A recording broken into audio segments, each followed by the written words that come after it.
પરાવર્તન અને વક્રીભવન. પ્રસ્તાવના: વિશ્વમાં આપણી આસપાસ રહેલી અનેક પ્રકારની વસ્તુઓ આપણે જોઈ શકીએ છીએ. જો કે અંધારા ઓરડામાં આપણે કંઈ પણ જોવા માટે અસમર્થ છીએ. ઓરડાને પ્રકાશિત કરતા તેમાં રહેલી વસ્તુઓ દૃશ્યમાન થાય છે. શાનાથી વસ્તુઓ દૃશ્યમાન બને છે? દિવસ દરમિયાન સૂર્યનો પ્રકાશ આપણને વસ્તુઓને જોવા માટે મદદરૂપ થાય છે. વસ્તુ તેની પર પડતા પ્રકાશને પરાવર્તિત કરે છે. આ પરાવર્તિત પ્રકાશ જ્યારે હવા જેવા માધ્યમમાં પસાર થઈ આપણી આંખો દ્વારા પ્રાપ્ત થાય ત્યારે તે આપણને વસ્તુઓ દેખવા શક્તિમાન બનાવે છે. હવા એ પારદર્શક માધ્યમ છે. આપણે પારદર્શક માધ્યમની આરપાર જોઈ શકીએ છીએ કારણ કે પ્રકાશ તેમાંથી પસાર થઈ શકે છે. પ્રકાશ સાથે અનેક સામાન્ય તથા અદ્ભુત ઘટનાઓ સંકળાયેલ છે, જેમ કે અરીસાઓ દ્વારા પ્રતિબિંબની રચના, તારાઓનું ટમટમવું, મેઘધનુષ્યના સુંદર રંગો, માધ્યમ દ્વારા પ્રકાશનું વાંકું વળવું વગેરે. પ્રકાશના ગુણધર્મોનો અભ્યાસ આપણને સમજવામાં મદદરૂપ થશે. આપણી આસપાસ બનતી સામાન્ય પ્રકાશીય ઘટનાઓના અવલોકનો પરથી આપણે તારણ કાઢી શકીએ કે પ્રકાશ સુરેખામાં ગતિ કરતો લાગે છે. કોઈ નાનું પ્રકાશ ઉદ્ગમ સ્થાન અપારદર્શક વસ્તુઓનો તીક્ષ્ણ પડછાયો બનાવે છે. આ તથ્ય પ્રકાશના સુરેખ પથને દર્શાવે છે, જેને સામાન્ય રીતે પ્રકાશના કિરણ તરીકે દર્શાવાય છે. વધુ જાણવા જેવું: જો પ્રકાશના પથમાં રાખેલ અપારદર્શક વસ્તુ ખૂબ નાની બને તો પ્રકાશ સુરેખ પથ પર ગતિ કરવાને બદલે તેની ધાર પાસેથી વાંકો વળે છે. આ ઘટનાને પ્રકાશનું વિવર્તન કહે છે. આ સ્થિતિમાં કિરણ પ્રકાશશાસ્ત્ર કે જેમાં રેખીય પથ વિચારધારા મુજબ કિરણનો ઉપયોગ કરવામાં આવે છે તે નિષ્ફળ જાય છે. વિવર્તન જેવી ઘટનાઓ સમજાવવા માટે પ્રકાશને તરંગ સ્વરૂપે માનવામાં આવે છે, જેનો વિસ્તૃત અભ્યાસ તમે આગળના ધોરણોમાં કરશો. પુનઃ 20મી સદીના પ્રારંભમાં ફરીથી તે સ્પષ્ટ થઈ ચૂક્યું હતું કે પ્રકાશની દ્રવ્ય સાથેની આંતરક્રિયાના અભ્યાસમાં પ્રકાશનો તરંગ સિદ્ધાંત પર્યાપ્ત નથી તથા પ્રકાશ ઘણીવાર કણોના પ્રવાહ સ્વરૂપે વર્તે છે. પ્રકાશની સાચી પ્રકૃતિ વિશે મતમતાંતરો કેટલાક વર્ષો સુધી ચાલતા રહ્યા, જ્યાં સુધી પ્રકાશનો આધુનિક ક્વોન્ટમ સિદ્ધાંત અસ્તિત્વમાં ન આવ્યો કે જેમાં પ્રકાશને ન તો તરંગ માનવામાં આવે છે ન તો કણ. આવા સિદ્ધાંતમાં પ્રકાશના કણ સંબંધિત ગુણધર્મો તથા તરંગ પ્રકૃતિ વચ્ચે સમન્વય સાધવામાં આવ્યો. આ પ્રકરણમાં આપણે પ્રકાશના પરાવર્તન અને વક્રીભવનના ગુણધર્મોના અભ્યાસ પ્રકાશની સુરેખ પથ પર થતી ગતિની મદદથી કરીશું. આ મૂળભૂત ખ્યાલો આપણને કુદરતમાં બનતી કેટલીક પ્રકાશનીય ઘટનાઓના અભ્યાસમાં મદદરૂપ થશે. આ પ્રકરણમાં આપણે ગોળીય અરીસાઓ દ્વારા પ્રકાશના પરાવર્તન, પ્રકાશના વક્રીભવન તેમજ વાસ્તવિક જીવનમાં તેમની ઉપયોગિતાને સમજવાનો પ્રયત્ન કરીશું. સંપૂર્ણ પોલિશ કરેલી સપાટી જેમ કે અરીસો તેના પર પડતા મોટા ભાગના પ્રકાશનું પરાવર્તન કરે છે. તમે પ્રકાશના પરાવર્તનના નિયમો વિશે પહેલેથી જ જાણો છો. ચાલો આ નિયમો યાદ કરી લઈએ. 1. આપાત કોણ અને પરાવર્તન કોણ સમાન હોય છે. 2. આપાત કિરણ અરીસાના આપાત બિંદુએ સપાટીને દોરેલ લંબ અને પરાવર્તિત કિરણ એ બધા એક જ સમતલમાં હોય છે. પરાવર્તનના આ નિયમો ગોળીય સપાટી સહિત બધા જ પ્રકારની પરાવર્તક સપાટીઓ માટે લાગુ પાડી શકાય છે. તમે સમતલ અરીસા વડે રચાતા પ્રતિબિંબથી પરિચિત છો. પ્રતિબિંબના ગુણધર્મો કેવા હોય છે? સમતલ અરીસા દ્વારા મળતું પ્રતિબિંબ હંમેશા આભાસી અને ચત્તું હોય છે. પ્રતિબિંબનું માપ વસ્તુના માપ જેટલું હોય છે. પ્રતિબિંબ અરીસાની પાછળ તેટલા જ અંતરે રચાય છે જેટલા અંતરે અરીસાની આગળ વસ્તુ રાખેલ હોય. આ ઉપરાંત પ્રતિબિંબની બાજુઓ ઉલટાયેલી હોય છે. જો પરાવર્તક સપાટી ગોળીય હોય તો પ્રતિબિંબ કેવું રચાશે? ચાલો શોધીએ. પ્રવૃત્તિ. એક મોટી ચળકતી ચમચી લો. ચમચીની અંદરની વક્ર સપાટીમાં તમારો ચહેરો જોવાનો પ્રયત્ન કરો. તમને ચમચીના અંદરના વક્રાકાર ભાગમાં તમારા ચહેરાનું પ્રતિબિંબ દેખાશે. પ્રતિબિંબ નાનું છે કે મોટું? પ્રતિબિંબ મોટું છે, બરાબર ને? અહીં એ પણ નોંધો કે પ્રતિબિંબ ચત્તુ એટલે કે સીધું છે. ચમચીને ધીરે ધીરે તમારા ચહેરાથી દૂર ખસેડતા જાઓ અને પ્રતિબિંબ જોતા રહો. પ્રતિબિંબ કેવી રીતે બદલાય છે? તમે જોશો કે ચમચીને જેમ જેમ ચહેરાથી દૂર લઈ જઈએ છીએ તેમ તેમ પ્રતિબિંબ નાનું થતું જાય છે અને પ્રતિબિંબ ઉલટું બને છે. ચમચીને ઉલટાવીને તેના બહારના વક્રાકાર ભાગ માટે અગાઉની પ્રવૃત્તિનું પુનરાવર્તન કરો. અહીં તમને ચમચીના બહારના વક્રાકાર ભાગ પર ચહેરાનું નાનું પ્રતિબિંબ મળશે. તમે જરૂરથી નોંધ્યું હશે કે પ્રતિબિંબ ચત્તુ એટલે કે સીધું છે. ચમચીને ચહેરાથી દૂર લઈ જતા પ્રતિબિંબ વધુ નાનું થતું જાય છે.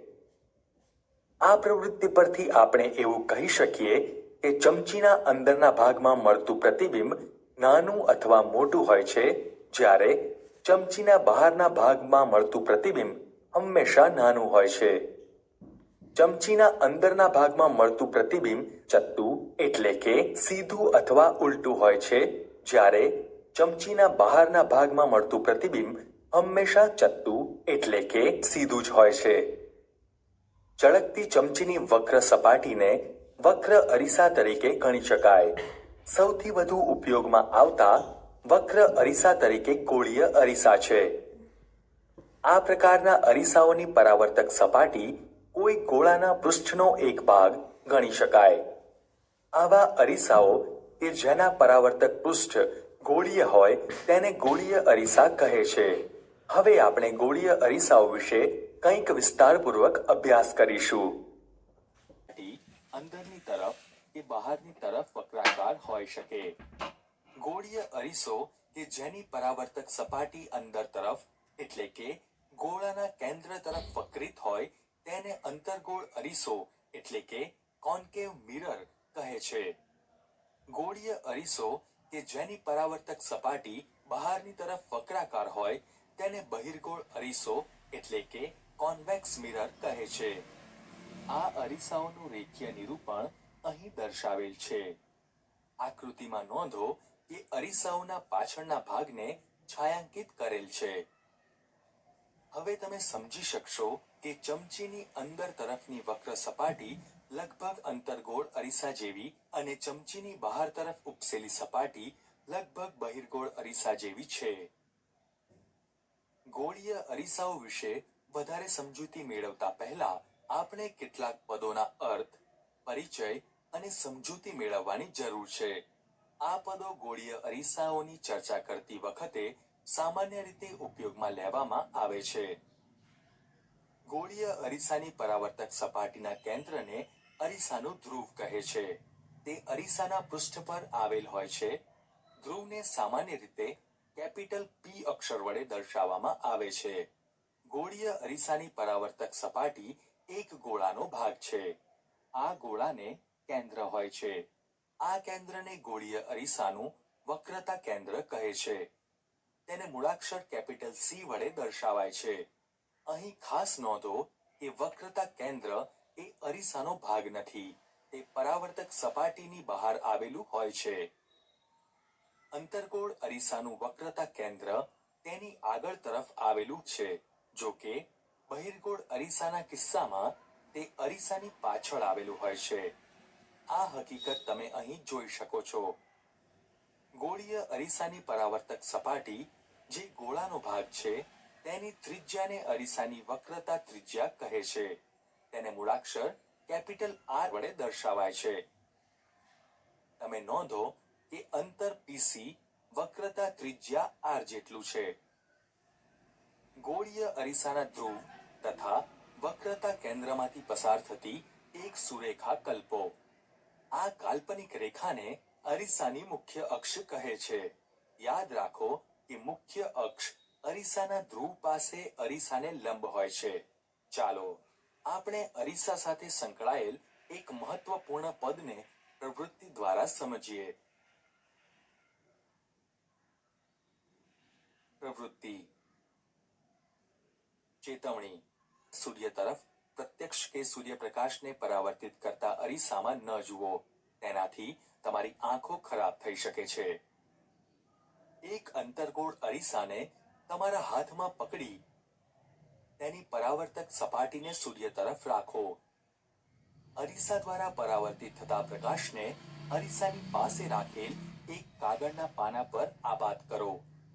જ્યાં સુધી તમને કાગળના પાના પર એક પ્રકાશિત તીક્ષ્ણ ટપકું પ્રાપ્ત ન થાય ત્યાં સુધી કાગળના પાનાને ધીરે ધીરે આગળ પાછળ કરો. અરીસા તથા કાગળને થોડી મિનિટો સુધી આ સ્થિતિમાં પકડી રાખો. તમે જોશો કે કાગળ સૌપ્રથમ સળગવાનું શરૂ કરે છે અને ધુમાડો ઉત્પન્ન થાય છે. સમય જતા તે આગ પણ પકડી શકે છે. આમ કેમ થાય છે?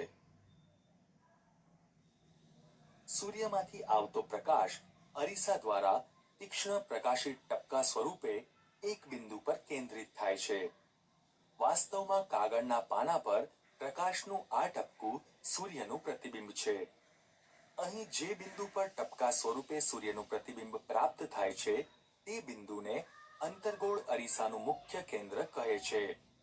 સૂર્યપ્રકાશના કેન્દ્રિત થવાથી ઉત્પન્ન થતી ઉષ્માના કારણે કાગળ સળગી ઉઠે છે. અરીસાના સ્થાનથી પ્રતિબિંબનું આ અંતર અરીસાની કેન્દ્ર લંબાઈનું આશરે મૂલ્ય આપે છે. ચાલો આ અવલોકનને એક કિરણાકૃતિ એટલે કે રે ડાયાગ્રામ વડે સમજવાનો પ્રયત્ન કરીએ. અહીં બતાવેલ આકૃતિને ધ્યાનપૂર્વક જુઓ. અંતર્ગોળ અરીસા પર મુખ્ય અક્ષને સમાંતર કેટલાક કિરણો આપાત થઈ રહ્યા છે. પરાવર્તિત કિરણોનું અવલોકન કરો. તે બધા જ કિરણો અરીસાની મુખ્ય અક્ષ પર એક બિંદુ પાસે મળી રહ્યા એટલે કે છેદી રહ્યા છે. આ બિંદુને અંતર્ગોળ અરીસાનું મુખ્ય કેન્દ્ર કહે છે. અહીં બતાવેલ બીજી આકૃતિ જુઓ. બહિર્ગોળ અરીસા દ્વારા મુખ્ય અક્ષને સમાંતર કિરણો કેવી રીતે પરાવર્તિત થાય છે? પરાવર્તિત કિરણો મુખ્ય અક્ષ પર એક બિંદુમાંથી આવતા હોય તેવો ભાસ થાય છે. આ બિંદુને બહિર્ગોળ અરીસાનું મુખ્ય કેન્દ્ર કહે છે. મુખ્ય કેન્દ્રને કેપિટલ F વડે દર્શાવાય છે. ગોળીય અરીસાના ધ્રુવ તથા મુખ્ય કેન્દ્ર વચ્ચેના અંતરને કેન્દ્ર લંબાઈ કહે છે. તેને મૂળાક્ષર સ્મોલ f વડે દર્શાવાય છે. ગોળીય અરીસાની પરાવર્તક સપાટી મોટે ભાગે ગોળીય હોય છે. આ સપાટીને એક વર્તુળાકાર સીમા રેખા હોય છે. ગોળીય અરીસાની પરાવર્તક સપાટીની આ વર્તુળાકાર સીમારેખાના વ્યાસને અરીસાનું દર્પણ મુખ એટલે કે એપર્ચર કહે છે. આકૃતિમાં અંતર mn દર્પણ મુખ દર્શાવે છે. આપણી ચર્ચામાં આપણે ફક્ત તેવા અરીસાઓનો વિચાર કરીશું કે જેનું દર્પણ મુખ તેની વક્રતા ત્રિજ્યા કરતા ઘણું નાનું હોય. શું ગોળીય અરીસાની વક્રતા ત્રિજ્યા કેપિટલ R તથા કેન્દ્ર લંબાઈ સ્મોલ f વચ્ચે કોઈ સંબંધ છે? નાના દર્પણમુખ ધરાવતા ગોળીય અરીસાઓ માટે વક્રતા ત્રિજ્યા તેની કેન્દ્ર લંબાઈ કરતા બમણી હોય છે. આપણે આ સંબંધને R = f દ્વારા દર્શાવી શકીએ, જે દર્શાવે છે કે ગોળીય અરીસાનું મુખ્ય કેન્દ્ર તેના ધ્રુવ તથા વક્રતા કેન્દ્રને જોડતી રેખાનું મધ્યબિંદુ હોય છે.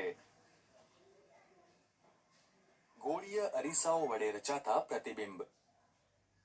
તમે સમતલ અરીસાઓ દ્વારા બનતા પ્રતિબિંબોનો અભ્યાસ કર્યો. તમે તેના દ્વારા બનતા પ્રતિબિંબોના પ્રકાર, સ્થાન તથા સાપેક્ષ પરિમાણ વિશે પણ જાણો છો. ગોળીય અરીસાઓ દ્વારા રચાતા પ્રતિબિંબ કેવા હોય છે? અંતર્ગોળ અરીસા દ્વારા વસ્તુના જુદા જુદા સ્થાન માટે મળતા પ્રતિબિંબોનું સ્થાન આપણે કેવી રીતે નક્કી કરી શકીએ?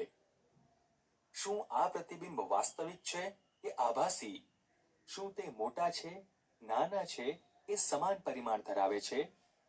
આપણે એક પ્રવૃત્તિ દ્વારા તેની સમજૂતી મેળવીશું. પ્રવૃત્તિ: એક અંતર્ગોળ અરીસો લો.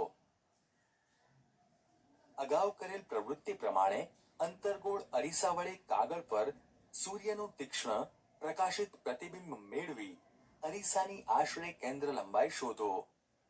આ કેન્દ્ર લંબાઈનું મૂલ્ય નોંધી લો. તમે કોઈ દૂરની વસ્તુનું પ્રતિબિંબ એક કાગળના પાના પર મેળવીને પણ કેન્દ્ર લંબાઈનું મૂલ્ય મેળવી શકો છો. ટેબલ પર ચોક વડે એક રેખા દોરો. અંતર્ગોળ અરીસાને એક સ્ટેન્ડ પર ગોઠવો. સ્ટેન્ડને રેખા પર એવી રીતે મૂકો કે જેથી અરીસાનો ધ્રુવ આ રેખા પર આવે. ચોક વડે બીજી બે રેખાઓ અગાઉ દોરેલ રેખાને સમાંતર એવી રીતે દોરો કે જેથી બે ક્રમિક રેખાઓ વચ્ચેનું અંતર અરીસાની કેન્દ્ર લંબાઈ જેટલું હોય. આ રેખાઓ અનુક્રમે બિંદુ P, F અને C નું સ્થાન દર્શાવે છે. યાદ રાખો કે નાના દર્પણમુખવાળા ગોળીય અરીસાઓનું મુખ્ય કેન્દ્ર F, ધ્રુવ P અને વક્રતા કેન્દ્ર C ના મધ્યમાં હોય છે. એક તેજસ્વી વસ્તુ જેમ કે સળગતી મીણબત્તી વક્રતા કેન્દ્ર C થી ઘણે દૂર મૂકો. એક કાગળના પડદાને અરીસાની સામે રાખીને જ્યાં સુધી મીણબત્તીની જ્યોતનું સ્પષ્ટ અને તીક્ષ્ણ પ્રતિબિંબ તેના પર ન મળે ત્યાં સુધી આગળ પાછળ ખસેડો. પ્રતિબિંબનું કાળજીપૂર્વક અવલોકન કરો. તમે જોશો કે પ્રતિબિંબ વસ્તુ કરતાં ખૂબ નાનું અને ઉલટું મળે છે. પ્રતિબિંબ પડદા પર મેળવી શકાયું, આથી તે વાસ્તવિક છે. અહીં પડદો C અને F ની વચ્ચે મુખ્ય કેન્દ્ર F ની ખૂબ નજીક છે. આમ આપણે કહી શકીએ કે પ્રતિબિંબ F ની નજીક લગભગ F પર મળે છે. હવે મીણબત્તીને C થી થોડે દૂર મૂકો અને પડદાને આગળ પાછળ કરી મીણબત્તીની જ્યોતનું સ્પષ્ટ અને તીક્ષ્ણ પ્રતિબિંબ મેળવો. તમે જોશો કે પ્રતિબિંબ વસ્તુ કરતાં નાનું છે તથા ઉલટું મળે છે. પ્રતિબિંબ પડદા પર મેળવી શકાયું, આથી તે વાસ્તવિક છે. અહીં પડદાનું સ્થાન મુખ્ય કેન્દ્ર F અને વક્રતા કેન્દ્ર C ની વચ્ચે છે. આથી આપણે એવું કહી શકીએ કે પ્રતિબિંબનું સ્થાન મુખ્ય કેન્દ્ર F અને વક્રતા કેન્દ્ર C ની વચ્ચે છે. હવે મીણબત્તીને C પર મૂકો અને અગાઉ મુજબ પડદાને આગળ પાછળ કરી મીણબત્તીની જ્યોતનું સ્પષ્ટ અને તીક્ષ્ણ પ્રતિબિંબ મેળવો. તમે જોશો કે પ્રતિબિંબ વસ્તુ જેટલા પરિમાણનું છે તથા ઉલટું મળે છે. પ્રતિબિંબ પડદા પર મેળવી શકાયું, આથી તે વાસ્તવિક છે. અહીં પ્રતિબિંબ વક્રતા કેન્દ્ર C પર મળે છે. મીણબત્તીને C અને F ની વચ્ચે મૂકી અગાઉની પ્રવૃત્તિનું પુનરાવર્તન કરો. તમે જોશો કે પ્રતિબિંબ વસ્તુ કરતાં મોટું છે તથા ઉલટું મળે છે. પ્રતિબિંબ પડદા પર મેળવી શકાયું, આથી તે વાસ્તવિક છે. અહીં પ્રતિબિંબ વક્રતા કેન્દ્ર C થી દૂર મળે છે. હવે મીણબત્તીને F પર મૂકી અગાઉની પ્રવૃત્તિનું પુનરાવર્તન કરો. તમને પડદા પર પ્રકાશિત ભાગ દેખાશે, પરંતુ મીણબત્તીની જ્યોત જેવું કંઈ પડદા પર દેખાશે નહીં. પડદો આગળ પાછળ કરતા પણ પ્રતિબિંબ સ્પષ્ટ થતું નથી. હવે તમે અરીસામાં જુઓ. તમને અરીસામાં પણ મીણબત્તીનું સ્પષ્ટ પ્રતિબિંબ દેખાતું નથી. અહીં પ્રતિબિંબનું સ્થાન ખૂબ જ દૂર એટલે કે અનંત અંતરે હોય છે તથા પ્રતિબિંબ પડદા પર મેળવી શકાતું હોવાથી તે વાસ્તવિક હોય છે. હવે મીણબત્તીને F અને P ની વચ્ચે મૂકી અગાઉની પ્રવૃત્તિનું પુનરાવર્તન કરો. અહીં પણ તમને પડદા પર ઝાંખો પ્રકાશિત ભાગ દેખાશે, પરંતુ મીણબત્તીની જ્યોત જેવું કંઈ પણ પડદા પર દેખાશે નહીં. હવે તમે અરીસામાં જુઓ.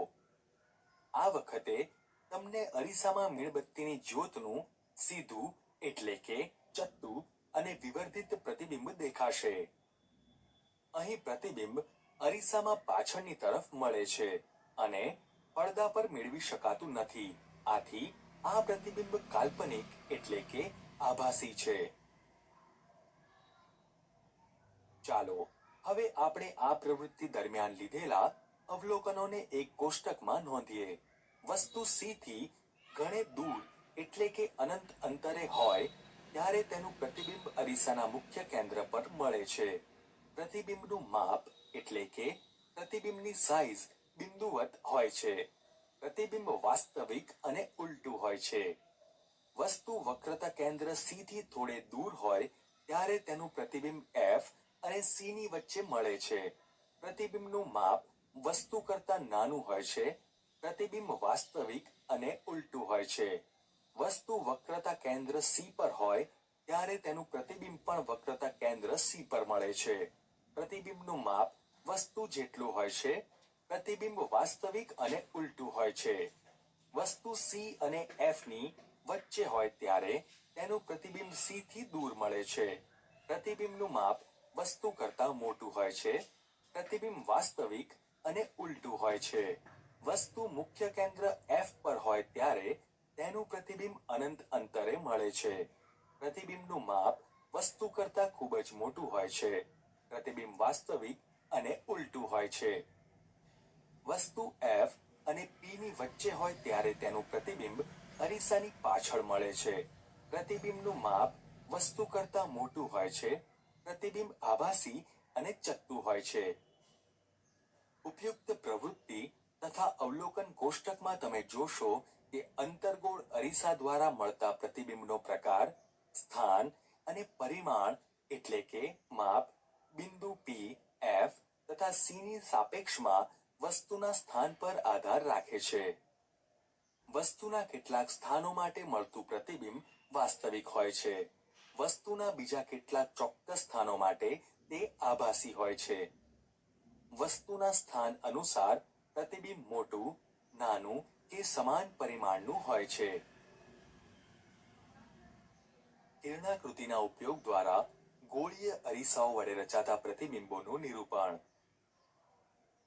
ગોળીય અરીસાઓ વડે રચાતા પ્રતિબિંબોનો અભ્યાસ આપણે કિરણાકૃતિ દ્વારા પણ કરી શકીએ છીએ. ગોળીય અરીસાની સામે મૂકેલ એક નિયત સાઈઝની મોટી વસ્તુનો વિચાર કરો.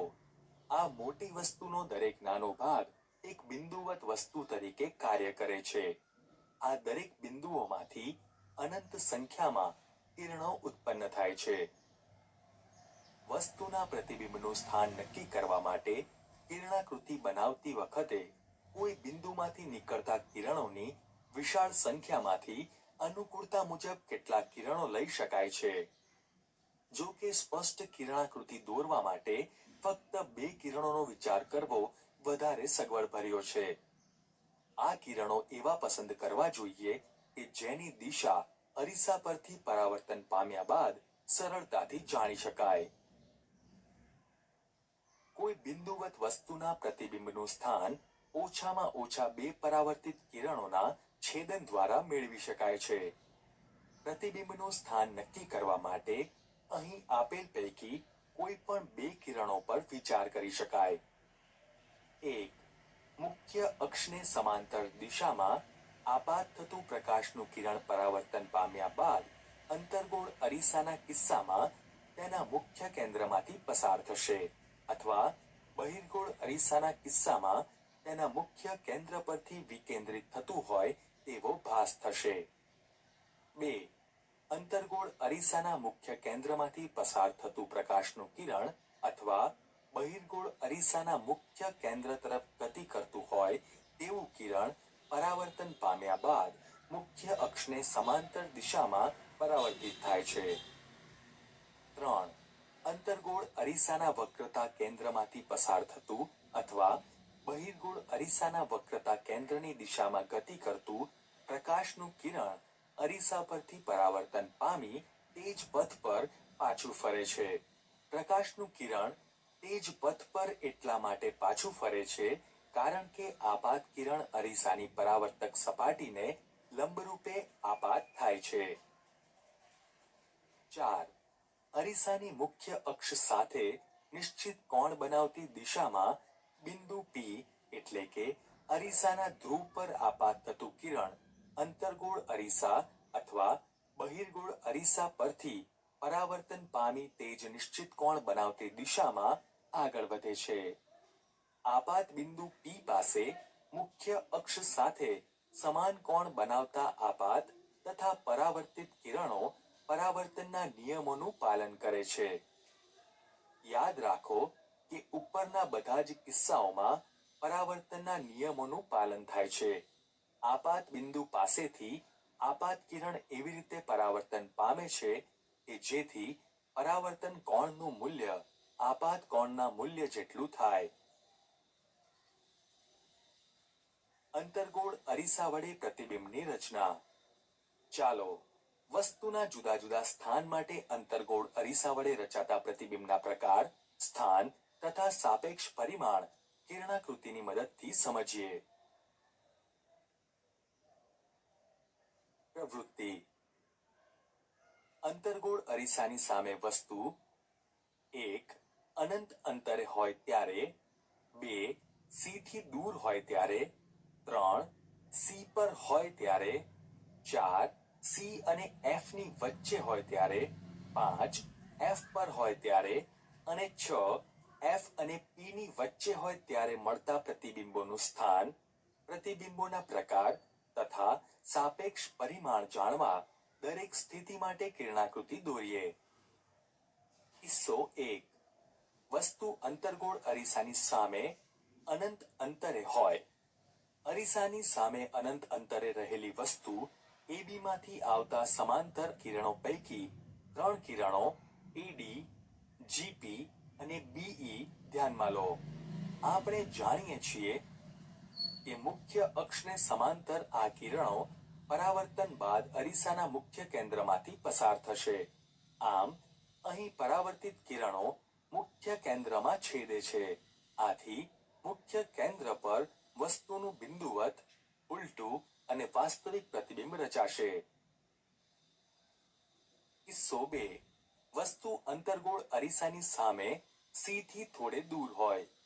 અરીસાની સામે C થી થોડે દૂર રહેલી વસ્તુ AB ની ટોચ A પરથી નીકળતા 2 કિરણો AD અને AE ધ્યાનમાં લો. અરીસાની મુખ્ય અક્ષને સમાંતર કિરણ AD પરાવર્તન બાદ અરીસાના મુખ્ય કેન્દ્રમાંથી પસાર થશે અને અરીસાના વક્રતા કેન્દ્રમાંથી પસાર થતું કિરણ AE પરાવર્તન બાદ તે જ માર્ગે પાછું ફરે છે. આ પરાવર્તિત કિરણો જ્યાં છેદે ત્યાં A' નામ આપો. અહીં A' એ વસ્તુની ટોચ A નું વાસ્તવિક પ્રતિબિંબ છે. આ જ રીતે વસ્તુના નાના નાના બિંદુવત ભાગ પરથી નીકળતા 2 કિરણો લઈ તેને અનુરૂપ પરાવર્તિત કિરણો દોરી અને વસ્તુનું પ્રતિબિંબ મેળવી શકાય છે. અહીં A'B' એ વસ્તુ AB નું પ્રતિબિંબ છે. પ્રતિબિંબ C અને F ની વચ્ચે મળે છે તથા તે ઉલટું અને વસ્તુ કરતા નાનું છે. કિસ્સો 3. વસ્તુ અંતર્ગોળ અરીસાની સામે C પર હોય. અરીસાની સામે C પર રહેલી વસ્તુ AB ની ટોચ A પરથી નીકળતા 2 કિરણો AD અને AE ધ્યાનમાં લો. અરીસાની મુખ્ય અક્ષને સમાંતર કિરણ AD પરાવર્તન બાદ અરીસાના મુખ્ય કેન્દ્રમાંથી પસાર થશે અને અરીસાના મુખ્ય કેન્દ્રમાંથી પસાર થતું કિરણ AE પરાવર્તન બાદ મુખ્ય અક્ષને સમાંતર નીકળશે. આ પરાવર્તિત કિરણો જ્યાં છેદે ત્યાં A' નામ આપો. અહીં A' એ વસ્તુની ટોચ A નું વાસ્તવિક પ્રતિબિંબ છે. આ જ રીતે વસ્તુના નાના નાના બિંદુવત ભાગ પરથી નીકળતા 2 કિરણો લઈ તેને અનુરૂપ પરાવર્તિત કિરણો દોરી અને વસ્તુનું પ્રતિબિંબ મેળવી શકાય છે. અહીં A' અને B' એ વસ્તુ AB નું વાસ્તવિક પ્રતિબિંબ છે. પ્રતિબિંબ C પર મળે છે તથા તે ઉલટું અને વસ્તુ જેટલા પરિમાણનું છે. કિસ્સો 4. વસ્તુ અંતર્ગોળ અરીસાની સામે સી અને એફ ની વચ્ચે હોય. અરીસાની સામે સી અને એફ ની વચ્ચે રહેલી વસ્તુ એ બી ની ટોચ એ પરથી નીકળતા બે કિરણો એડી અને એઈ ધ્યાનમાં લો. અરીસાની મુખ્ય અક્ષને સમાંતર કિરણ એડી પરાવર્તન બાદ અરીસાના મુખ્ય કેન્દ્રમાંથી પસાર થશે અને અરીસા પર પરાવર્તક સપાટીને લંબ આપાત થતું કિરણ એઈ પરાવર્તન બાદ તેજ માર્ગે પાછું ફરી વક્રતા કેન્દ્ર સી માંથી પસાર થશે. આ પરાવર્તિત કિરણો જ્યાં છેદે ત્યાં એ ડેશ નામ આપો. અહીં એ ડેશ એ વસ્તુની ટોચ એનું વાસ્તવિક પ્રતિબિંબ છે. આ જ રીતે વસ્તુના નાના નાના બિંદુવત ભાગ પરથી નીકળતા બે કિરણો લઈ તેને અનુરૂપ પરાવર્તિત કિરણો દોરી અને વસ્તુનું પ્રતિબિંબ મેળવી શકાય છે. અહીં એ ડેશ બી ડેશ એ વસ્તુ એબી નું વાસ્તવિક પ્રતિબિંબ છે. પ્રતિબિંબ સી થી દૂર મળે છે તથા તે ઉલટું અને વસ્તુ કરતા મોટું છે. કિસ્સો 5. વસ્તુ અંતર્ગોળ અરીસાની સામે એફ પર હોય. અરીસાની સામે એફ પર રહેલી વસ્તુ એબી ની ટોચ એ પરથી નીકળતા બે કિરણો એડી અને એઈ ધ્યાનમાં લો. અરીસાની મુખ્ય અક્ષને સમાંતર કિરણ એડી પરાવર્તન બાદ અરીસાના મુખ્ય કેન્દ્રમાંથી પસાર થશે અને અરીસા પર પરાવર્તક સપાટીને લંબ આપાત થતું કિરણ એઈ પરાવર્તન બાદ તેજ માર્ગે પાછું ફરી વક્રતા કેન્દ્ર સી માંથી પસાર થશે. આ પરાવર્તિત કિરણો એકબીજાને સમાંતર છે જે અનંત અંતરે એકબીજાને છેદશે અને વસ્તુની ટોચ એનું વાસ્તવિક પ્રતિબિંબ અનંત અંતરે રચાશે. અહીં કિરણાકૃતિમાં બતાવવું શક્ય નથી. આ જ રીતે વસ્તુના નાના નાના બિંદુવત ભાગ પરથી નીકળતા બે કિરણો લઈ તેને અનુરૂપ પરાવર્તિત કિરણો દોરી અને અનંત અંતરે વસ્તુનું ખૂબ મોટું તથા ઉલટું પ્રતિબિંબ મેળવી શકાય છે. કિસ્સો 6. વસ્તુ અંતર્ગોળ અરીસાની સામે એફ અને પી ની વચ્ચે હોય. અરીસાની સામે એફ અને પી ની વચ્ચે રહેલી વસ્તુ એબી ની ટોચ એ પરથી નીકળતા બે કિરણો એડી અને એઈ ધ્યાનમાં લો. અરીસા પર પરાવર્તક સપાટીને લંબ આપાત થતું કિરણ એડી પરાવર્તન બાદ તેજ માર્ગે પાછું ફરે છે. કિરણ એપી અરીસાના ધ્રુવ પી પર મુખ્ય અક્ષ સાથે આપાત કોણ આઈ જેટલો ખૂણો બનાવતી દિશામાં આપાત થાય છે. જે બિંદુ પી પરથી પરાવર્તન બાદ મુખ્ય અક્ષ સાથે પરાવર્તન કોણ આર જેટલો ખૂણો બનાવતી દિશામાં આગળ વધશે. અહીં આપાત કોણ આઈ ઇઝ ઇક્વલ ટુ પરાવર્તન કોણ આર છે. અહીં બંને પરાવર્તિત કિરણો અપસારી હોવાથી એકબીજાને કદી પણ છેદશે નહીં. આથી આ કિરણોને પાછળની તરફ લંબાવો. બંને પરાવર્તિત કિરણો પાછળની તરફ જ્યાં એકબીજાને છેદે તે બિંદુને એ ડેશ નામ આપો. અહીં કિરણો વાસ્તવમાં એકબીજાને છેદતા નથી. આથી એ ડેશ એ વસ્તુની ટોચ એનું આભાસી એટલે કે કાલ્પનિક પ્રતિબિંબ છે. આ જ રીતે વસ્તુના નાના નાના બિંદુવત ભાગ પરથી નીકળતા બે કિરણો લઈ તેને અનુરૂપ પરાવર્તિત કિરણો દોરી અને વસ્તુનું પ્રતિબિંબ મેળવી શકાય છે. અહીં વસ્તુનું આભાસી સીધું એટલે કે ચત્તુ અને વસ્તુ કરતા મોટું પ્રતિબિંબ મળે છે તથા પ્રતિબિંબનું સ્થાન અરીસાની પાછળ હોય છે. અગાઉ દરેક કિસ્સામાંના પરિણામોને અહીં કોષ્ટકમાં દર્શાવેલ છે. અંતર્ગોળ અરીસાઓના ઉપયોગ. અંતર્ગોળ અરીસાઓનો ઉપયોગ સામાન્ય રીતે ટોર્ચ, સર્ચલાઇટ તથા વાહનોની હેડલાઇટમાં પ્રકાશના શક્તિશાળી સમાંતર કિરણ જૂથ મેળવવા માટે કરવામાં આવે છે. ઘણીવાર તેમનો ઉપયોગ દાઢી કરવાના અરીસા તરીકે ચહેરાનું મોટું પ્રતિબિંબ જોવા માટે કરવામાં આવે છે. દાંતના ડોક્ટરો અંતર્ગોળ અરીસાનો ઉપયોગ દર્દીઓના દાંતનું મોટું પ્રતિબિંબ જોવા માટે કરે છે. સૌર ભઠ્ઠીઓમાં સૂર્યપ્રકાશને કેન્દ્રિત કરવા માટે મોટા અંતર્ગોળ અરીસાઓનો ઉપયોગ કરવામાં આવે છે. બહિર્ગોળ અરીસા વડે પ્રતિબિંબની રચના. આપણે અંતર્ગોળ અરીસા વડે રચાતા પ્રતિબિંબોનો અભ્યાસ કર્યો. હવે આપણે બહિર્ગોળ અરીસા વડે રચાતા પ્રતિબિંબ વિશેનો અભ્યાસ કરીશું. ચાલો એક પ્રવૃત્તિ કરીએ. પ્રવૃત્તિ: એક બહિર્ગોળ અરીસો લો, તેને એક હાથમાં પકડો. બીજા હાથમાં એક પેન્સિલને તેની અણી ઉપરની તરફ રહે તેમ સીધી પકડો. અરીસામાં પેન્સિલનું પ્રતિબિંબ જુઓ. તમે જોશો કે પ્રતિબિંબ ચત્તું છે તથા પ્રતિબિંબનું કદ એટલે કે પ્રતિબિંબનું માપ હાથમાં પકડેલ પેન્સિલ કરતાં નાનું છે. પેન્સિલને ધીરે ધીરે અરીસાથી દૂર લઈ જાઓ. તમે જોશો કે પેન્સિલને અરીસાથી જેમ જેમ દૂર લઈ જવામાં આવે છે તેમ તેમ તેનું પ્રતિબિંબ નાનું થતું જાય છે. આ પ્રવૃત્તિને સાવધાનીપૂર્વક પુનરાવર્તિત કરો. વસ્તુને અરીસાથી દૂર લઈ જવામાં આવે છે ત્યારે તેનું પ્રતિબિંબ નાનું થતું જાય છે. આથી આપણે એવું કહી શકીએ કે જ્યારે વસ્તુને અરીસાથી દૂર લઈ જવામાં આવે છે ત્યારે તેનું પ્રતિબિંબ મુખ્ય કેન્દ્રની નજીક આવે છે. ચાલો વસ્તુના જુદા જુદા સ્થાન માટે બહિર્ગોળ અરીસા વડે રચાતા પ્રતિબિંબના પ્રકાર, સ્થાન તથા સાપેક્ષ પરિમાણ કિરણાકૃતિની મદદથી સમજીએ. બહિર્ગોળ અરીસા દ્વારા રચાતા પ્રતિબિંબોનો અભ્યાસ કરવા માટે આપણે વસ્તુના બે સ્થાનો ધ્યાનમાં લઈશું.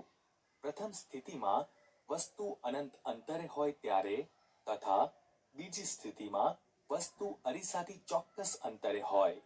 ચાલો વસ્તુની આ બંને સ્થિતિઓમાં બહિર્ગોળ અરીસા વડે રચાતા પ્રતિબિંબોની કિરણાકૃતિ દોરીએ. કિસ્સો 1. વસ્તુ બહિર્ગોળ અરીસાની સામે અનંત અંતરે હોય.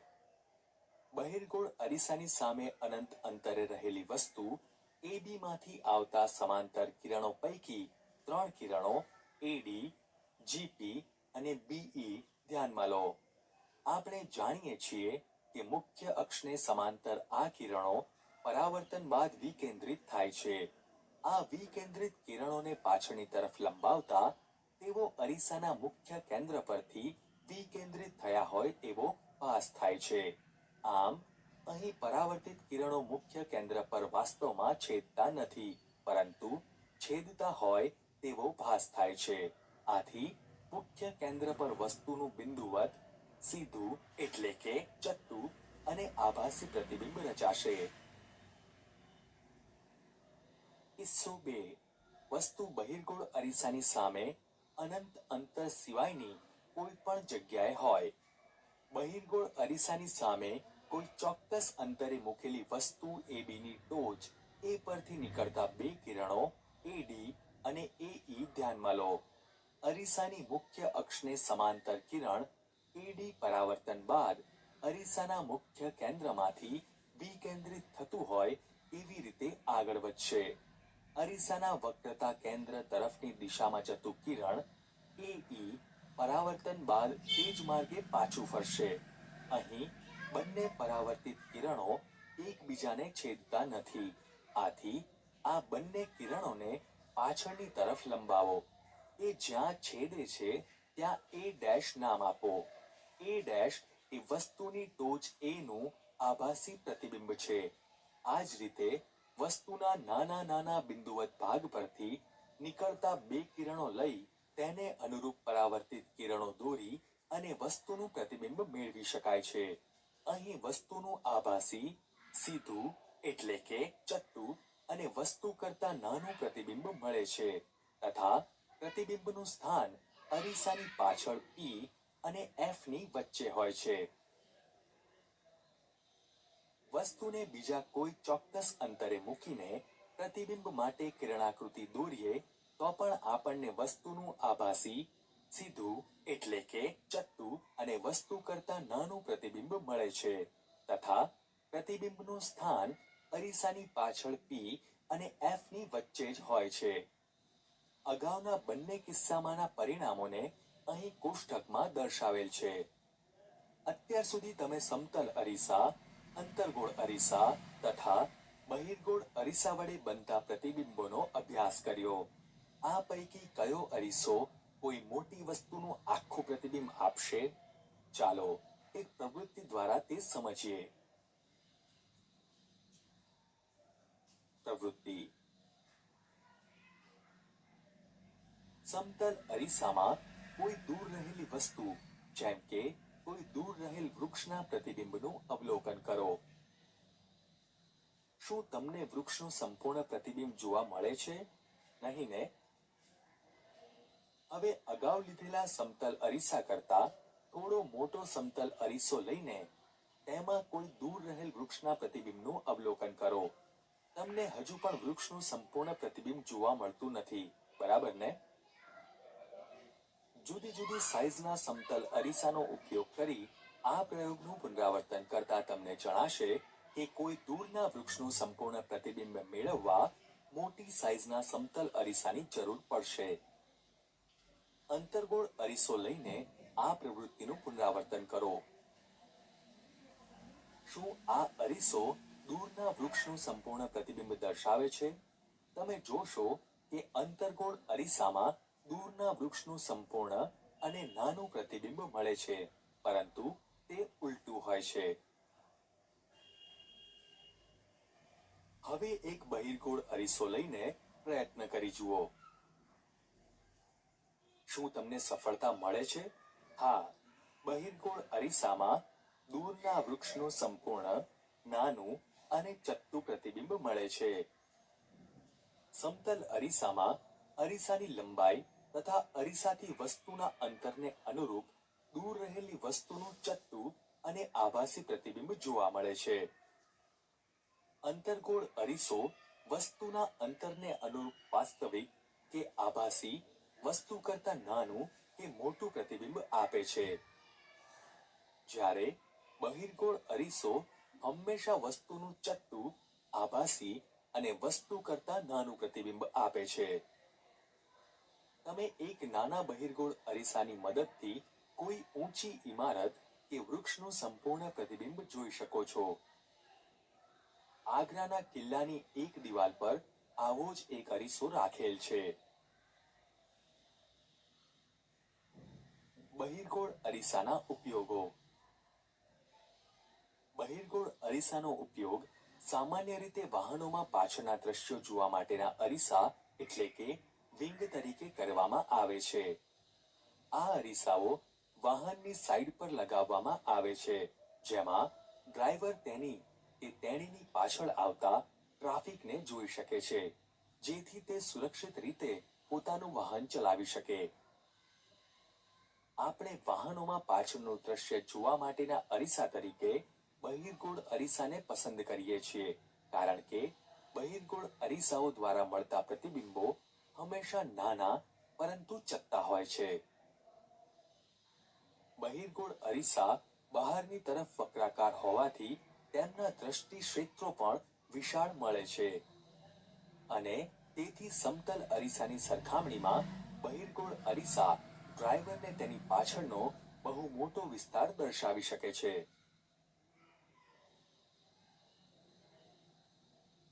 પ્રશ્નો. પ્રશ્ન 1. અંતર્ગોળ અરીસાનું મુખ્ય કેન્દ્ર વ્યાખ્યાયિત કરો. જવાબ. અંતર્ગોળ અરીસા પર મુખ્ય અક્ષને સમાંતર આપાત થતા કિરણો અરીસા દ્વારા પરાવર્તન પામી મુખ્ય અક્ષ પર જે બિંદુ પાસે ભેગા થાય એટલે કે એકબીજાને છેદે તે બિંદુને અંતર્ગોળ અરીસાનું મુખ્ય કેન્દ્ર કહે છે. પ્રશ્ન 2. એક ગોળીય અરીસાની વક્રતા ત્રિજ્યા 20 સેન્ટીમીટર છે. તેની કેન્દ્ર લંબાઈ કેટલી હશે? જવાબ. આપણે જાણીએ છીએ કે નાના દર્પણમુખ ધરાવતા ગોળીય અરીસાઓ માટે વક્રતા ત્રિજ્યા તેની કેન્દ્ર લંબાઈ કરતા બમણી હોય છે. R is equal to 2f. Therefore, f is equal to r upon 2. Therefore, f is equal to 20 upon 2 is equal to 10 centimetre. ગોળીય અરીસાની કેન્દ્ર લંબાઈ 10 સેન્ટીમીટર હશે. પ્રશ્ન 3. એવા અરીસાનું નામ આપો જે વસ્તુનું ચત્તું તથા વિવર્ધિત પ્રતિબિંબ આપે. જવાબ. અંતર્ગોળ અરીસો વસ્તુનું ચત્તું તથા વિવર્ધિત પ્રતિબિંબ આપે છે. પ્રશ્ન 4. આપણે વાહનોમાં પાછળનું દ્રશ્ય જોવા માટેના અરીસા તરીકે બહિર્ગોળ અરીસાને કેમ પસંદ કરીએ છીએ? જવાબ. આપણે વાહનોમાં પાછળનું દ્રશ્ય જોવા માટેના અરીસા તરીકે બહિર્ગોળ અરીસાને પસંદ કરીએ છીએ કારણ કે બહિર્ગોળ અરીસાઓ દ્વારા મળતા પ્રતિબિંબો હંમેશા નાના પરંતુ ચત્તા હોય છે. બહિર્ગોળ અરીસા બહારની તરફ વક્રાકાર હોવાથી તેમના દ્રષ્ટિ ક્ષેત્ર પણ વિશાળ મળે છે અને તેથી સમતલ અરીસાની સરખામણીમાં બહિર્ગોળ અરીસા ડ્રાઈવરને તેની પાછળનો બહુ મોટો વિસ્તાર દર્શાવી શકે છે. ગોળીય અરીસા વડે થતા પરાવર્તન માટે સંજ્ઞા પદ્ધતિ. ગોળીય અરીસા વડે થતા પ્રકાશના પરાવર્તનની ચર્ચા વખતે આપણે એક નિશ્ચિત સંજ્ઞા પદ્ધતિનું પાલન કરીશું જેને નવી કાર્ટેશિયન યામ પદ્ધતિ કહે છે. આ પદ્ધતિમાં અરીસાના ધ્રુવ P ને ઉગમ બિંદુ તરીકે લેવામાં આવે છે. અરીસાની મુખ્ય અક્ષને યામ પદ્ધતિની x અક્ષ એટલે કે x' તરીકે લેવામાં આવે છે. આ સંજ્ઞાઓ નીચે પ્રમાણે છે. 1. વસ્તુ હંમેશા અરીસાની ડાબી બાજુ રાખવામાં આવે છે. એનો અર્થ એ થયો કે વસ્તુ પરથી આવતો પ્રકાશ અરીસા પર ડાબી બાજુથી આપાત થાય છે. 2. બધા જ અંતરો અરીસાના ધ્રુવથી મુખ્ય અક્ષને સમાંતર માપવામાં આવે છે. 3. ઉગમ બિંદુથી એટલે કે અહીં ધ્રુવથી જમણી બાજુ ધન x દિશામાં માપેલ બધા જ અંતરો ધન અને ઉગમ બિંદુથી ડાબી બાજુ ઋણ x દિશામાં માપેલ બધા જ અંતરો ઋણ ગણવામાં આવે છે. 4. મુખ્ય અક્ષને લંબ રૂપે ઉપરની તરફ ધન y દિશામાં માપેલ અંતર કે ઊંચાઈ ધન લેવામાં આવે છે. 5. મુખ્ય અક્ષને લંબ રૂપે નીચેની તરફ ઋણ y દિશામાં માપેલ અંતર કે ઊંચાઈ ઋણ લેવામાં આવે છે. અરીસાનું સૂત્ર મેળવવા તેમજ તેને સંબંધિત દાખલાના ઉકેલ માટે આ સંજ્ઞા પદ્ધતિનો ઉપયોગ કરવામાં આવેલ છે.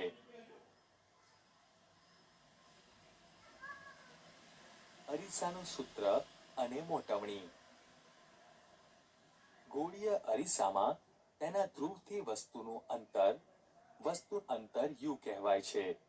અરીસાના ધ્રુવથી પ્રતિબિંબનું પ્રતિબિંબ અંતર v કહેવાય છે. તમને પહેલાથી જ ખ્યાલ છે કે ધ્રુવથી મુખ્ય કેન્દ્ર સુધીનું અંતર કેન્દ્ર લંબાઈ f કહેવાય છે. આ ત્રણેય રાશિઓ વચ્ચે એક સંબંધ છે જેને અરીસાના સૂત્ર તરીકે ઓળખવામાં આવે છે. આ સૂત્રને નીચે પ્રમાણે રજૂ કરવામાં આવે છે. 1/v plus 1/u is equal to 1/f. આ સૂત્ર બધા જ પ્રકારના ગોળીય અરીસાઓ માટે તેમજ વસ્તુની દરેક સ્થિતિઓ માટે સાચા છે.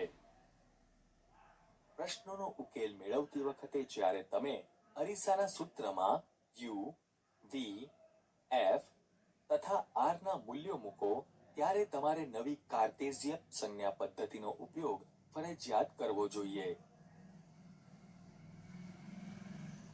મોટવણી.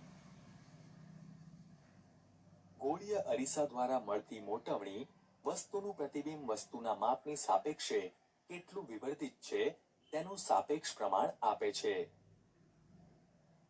તેને પ્રતિબિંબની ઊંચાઈ અને વસ્તુની ઊંચાઈના ગુણોત્તર રૂપે રજૂ કરી શકાય છે. તેને સામાન્ય રીતે મૂળાક્ષર m દ્વારા રજૂ કરાય છે. જો વસ્તુની ઊંચાઈ h હોય તથા પ્રતિબિંબની ઊંચાઈ h' હોય તો ગોળીય અરીસા દ્વારા મળતી મોટવણી m નીચે પ્રમાણે દર્શાવી શકાય છે. m is equal to પ્રતિબિંબની ઊંચાઈ h' ભાગ્યા વસ્તુની ઊંચાઈ h. Therefore, m is equal to h' upon h. મોટવણી m ને વસ્તુ અંતર u તથા પ્રતિબિંબ અંતર v સાથે પણ સાંકળી શકાય. તેને નીચે પ્રમાણે રજૂ કરી શકાય છે. મોટવણી m is equal to h dash upon h is equal to minus v upon u. અહીં નોંધો કે વસ્તુની ઊંચાઈ ધન લેવામાં આવે છે કારણ કે મોટા ભાગે વસ્તુ મુખ્ય અક્ષની ઉપર રાખવામાં આવે છે. આભાસી પ્રતિબિંબો માટે પ્રતિબિંબની ઊંચાઈ ધન લેવી પડે, જ્યારે વાસ્તવિક પ્રતિબિંબો માટે પ્રતિબિંબની ઊંચાઈને ઋણ લેવામાં આવે છે. મોટવણીના મૂલ્યમાં રહેલા ઋણ ચિહ્નથી પ્રતિબિંબ વાસ્તવિક છે તેમ જાણી શકાય છે. મોટવણીના મૂલ્યમાં ધન ચિહ્ન દર્શાવે છે કે પ્રતિબિંબ આભાસી છે. ઉદાહરણ: કોઈ વાહનમાં પાછળના દ્રશ્યો જોવા માટે ઉપયોગમાં લેવાયેલ બહિર્ગોળ અરીસાની વક્રતા ત્રિજ્યા 3.00 મીટર છે. જો એક બસ અરીસાથી 5.00 મીટર અંતરે આવેલી હોય તો આ અરીસા વડે મળતા પ્રતિબિંબનું સ્થાન, પ્રકાર તથા પરિમાણ નક્કી કરો. ઉકેલ: વક્રતા ત્રિજ્યા r is equal to plus 3.00 metre, વસ્તુ અંતર u is equal to minus 5.00 metre, પ્રતિબિંબ અંતર v શોધવું, પ્રતિબિંબની ઊંચાઈ h ડેશ શોધવી, કેન્દ્ર લંબાઈ f is equal to r upon 2 is equal to plus 3.00 metre upon 2, કારણ કે બહિર્ગોળ અરીસાનું મુખ્ય કેન્દ્ર અરીસાની પાછળ છે. Therefore, f is equal to 1.50 metre. હવે 1 upon v plus 1 upon u is equal to 1 upon f. Therefore, 1 upon v is equal to 1 upon f minus 1 upon u is equal to 1 upon 1.50 minus 1 upon minus 5.00 is equal to 1 upon 1.50 plus 1 upon 5.00 is equal to 5.00 plus 1.50 upon 7.50. Therefore, v is equal to 7.50 upon 6.50 is equal to 1.15 metre. આમ પ્રતિબિંબ અરીસાની પાછળ 1.15 metre અંતરે મળે છે. મોટવણી m is equal to h dash upon h is equal to minus v upon u is equal to minus 1.15 meter upon minus 5.00 meter is equal to plus 0.23.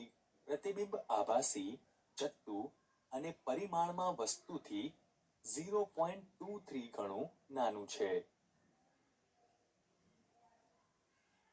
ઉદાહરણ: 4.0 centimetre ઊંચાઈની વસ્તુ કોઈ 15.0 centimetre કેન્દ્ર લંબાઈ ધરાવતા અંતર્ગોળ અરીસાથી 25.0 સેન્ટીમીટર અંતરે રાખેલ છે. અરીસાથી કેટલા અંતરે પડદાને રાખવો જોઈએ કે જેથી તેના પર સ્પષ્ટ પ્રતિબિંબ પ્રાપ્ત થાય? પ્રતિબિંબનો પ્રકાર તથા તેની ઊંચાઈ શોધો.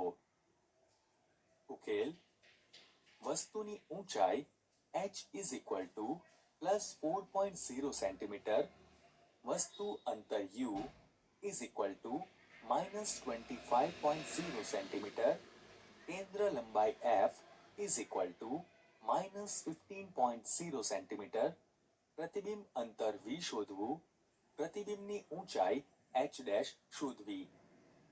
હવે 1 upon v plus 1 upon u is equal to 1 upon f પરથી 1 upon v is equal to 1 upon f minus 1 upon u is equal to 1 upon minus 15.0 minus 1 upon minus 25.0 is equal to minus 1 upon 15.0 plus 1 upon 25.0.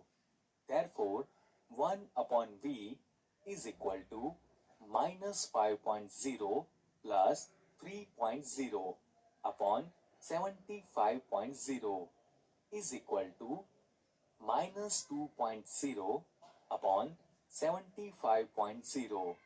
Therefore, V is equal to minus 37.5 centimetre. આમ પડદો 37.5 centimetre અંતરે રાખવો જોઈએ.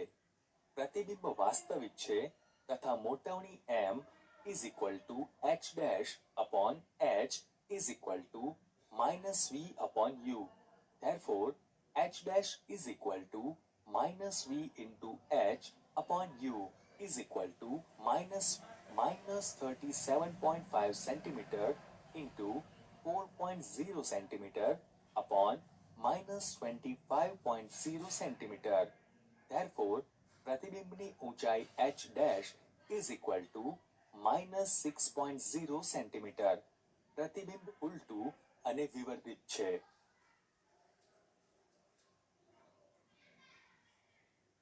પ્રશ્નો.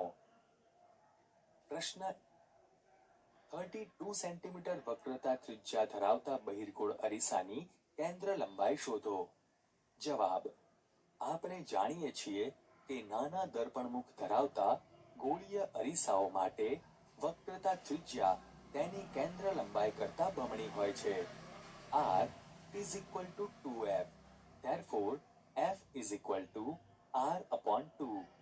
Therefore, f is equal to 32 upon 2 is equal to 16 centimeter. બહિર્ગોળ અરીસાની કેન્દ્ર લંબાઈ 16 centimetre છે. પ્રશ્ન. એક અંતર્ગોળ અરીસો તેની સામે 10 સેન્ટીમીટર અંતરે રાખેલ વસ્તુનું 3 ગણું મોટું એટલે કે વિવર્ધિત વાસ્તવિક પ્રતિબિંબ આપે છે. પ્રતિબિંબનું સ્થાન ક્યાં હશે? જવાબ. મોટવણી m is equal to h dash upon h is equal to minus v upon u. અહીં અંતર્ગોળ અરીસા વડે વસ્તુનું વાસ્તવિક પ્રતિબિંબ મળે છે. આથી પ્રતિબિંબ ઉલટું હશે. આથી h dash upon h is equal to minus 3. Therefore, minus 3 is equal to minus v upon u. Therefore, v is equal to 3u is equal to 3 into minus 10 is equal to minus 30 centimeter. પ્રતિબિંબ અંતર્ગોળ અરીસાની સામે અરીસાથી 30 centimetre અંતરે મળશે.